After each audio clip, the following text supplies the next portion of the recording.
to represent the party as an ambassador and agents all over Nigeria, and also all over the world. Thank you so much. The elections have come, but they are not back. That's the irony of this latest election. This is one of the elections that we have experienced in which the winners could not celebrate because they didn't win anything. The losers are, of course, unhappy because they also didn't win anything. But the biggest losers in this election, as usual, are the Nigerian people, who are once again deprived of an opportunity to choose their leaders legitimately and legally. And I'm here to tell you that as a participant in that election, this election was not different from the one I participated in 2019. I'll say this one is even worse. But what is the irony of it was that in 2019, I was told that because I didn't get a huge number of votes, I have no right to complain. Interestingly, today, those who were saying that at that time have also now come to taste what we went through in 2019. And since 2019, we are not here to mock anybody, and I will encourage all our followers never to mock anybody. We are here to discuss real social political issues confronting our country. As you also must have noticed, since morning, in fact, I think since last night, the word revolution or revolution now has re-entered the lexicon of the Nigerian electoral system or national life. Because finally, what we saw in 2019 that led us to revolution now has now reached everybody. There's a whole change of consciousness, and we must thank all of you who always stood firmly out there, either offline and online, arguing in support of a system change that you should be proud of yourself. We're getting closer and closer every day. This particular election, by their own standards, did not meet any of the legal requirements. That says in particular that every election result must be scanned and uploaded to INEC server. But there's nothing new about it.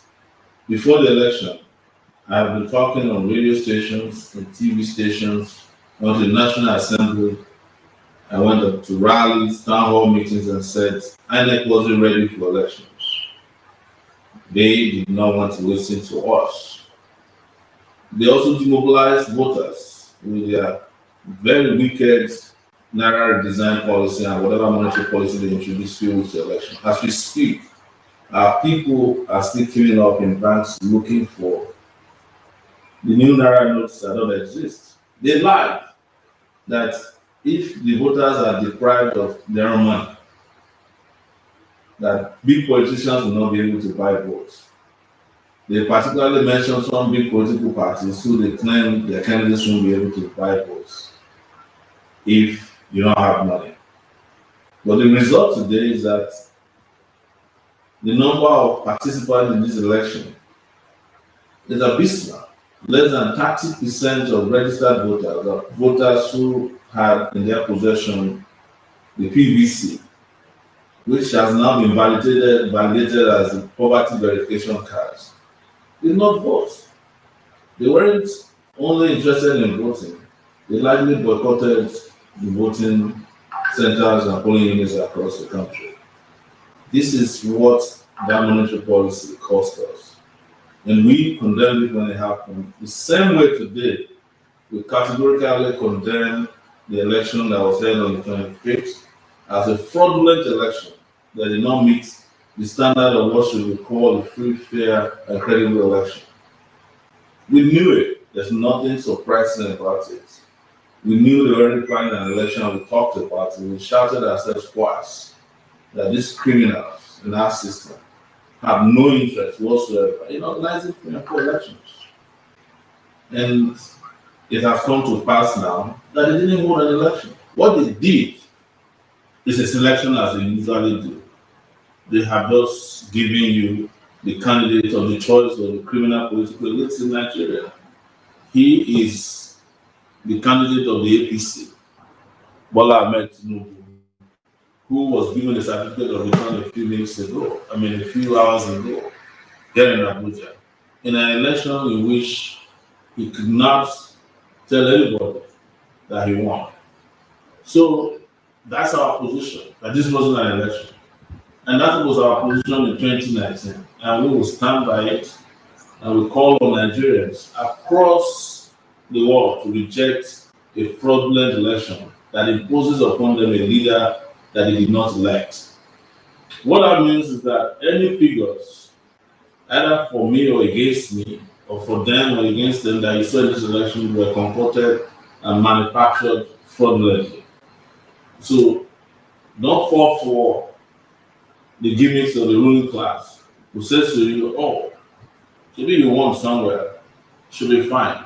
No, you cannot win or lose in an event that did not happen, that is called an election. So that is the basis for coming here today. But it's also a stark reminder that what we have consistently told you over these years, especially since 2018 when we started participating in partisan politics, that led to forming the African National Congress. Those of you who didn't see it then have seen it now. Those of you who didn't believe us in 2019 that they no longer organize elections, you have seen it now that the only thing that happens in Nigeria during election is a selection. Those of you who spent time deriding us, talking down on us, and mocking us throughout this electoral period, experiencing in the last 4 years, I've experienced for 30 years. A country made up of fraudulent leaders who will do anything whatsoever to retain power. And we've always told you that these old men in power don't have any plans to seek power. And that the kind of power they control is the kind of power that has no reverse gear. No reverse gear until it meets superior power. So this is where we stand as far as the election is concerned. But it's important to remind you that our political party had already made all this clear in advance because we didn't want to engage in any kind of sycophancy of the system. In fact, in some of the meetings we had with INEC, when we would say this, those who are now directly complaining, we are applauding INEC at such meetings. I recorded one of those and uploaded to all of you to listen. But I'm not here today to say I told you so. That's not the issue. The way and the reason, the way forward is for Nigerians to think progressively and revolutionary as they're doing now. And to understand that elections by themselves alone will not give you the country you want.